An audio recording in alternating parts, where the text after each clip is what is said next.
আজকে আলোচিত মামলা রামিসা হত্যাকাণ্ড ও ধর্ষণ মামলার যুক্তিতর্কের জন্য দিন ধার্য ছিল। দীর্ঘ 4 কার্য দিবসে অনবরত বিচার কাজ শেষে আজকে বিজ্ঞ আদালত যুক্তিতর্কের জন্য দিন ধার্য করেছেন।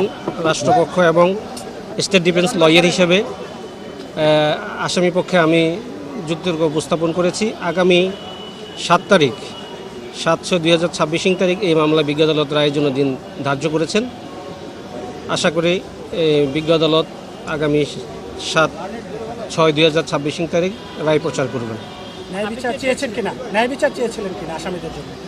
যেহেতু এই আসামি নিজেই গতকালকে বিজ্ঞ আদালতে নিজেকে দোষী বলে আদালতের নিকট ক্ষমা প্রার্থনা করেছে, সেহেতু আমি বিজ্ঞ আদালতে বলেছি তার সাক্ষ্য এবং রাষ্ট্রপক্ষের সাক্ষ্য আমাদের যুক্তিতর্ক অনুযায়ী বিজ্ঞ আদালত ন্যায় বিচার যেন প্রদান করে।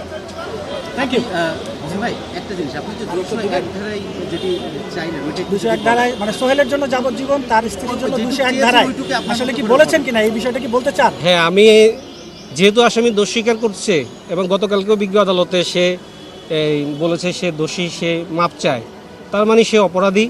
তা আমি বলেছি তাকে যাবজ্জীবন কারাদণ্ড দেওয়া হোক এবং তার যে স্ত্রী স্বপ্না আক্তার সে যেহেতু লাশ গুমের বিষয়ে সহায়তা প্রদান করেছে, আমি বলেছি তাকে সংশ্লিষ্ট আইনে যে সর্বোচ্চ সাজা আছে 7 বছর, সেই বিধান অনুযায়ী তাকে 7 বছর কারাদণ্ড দেওয়া হোক, এটা আমি বিজ্ঞ আদালতে বলেছি।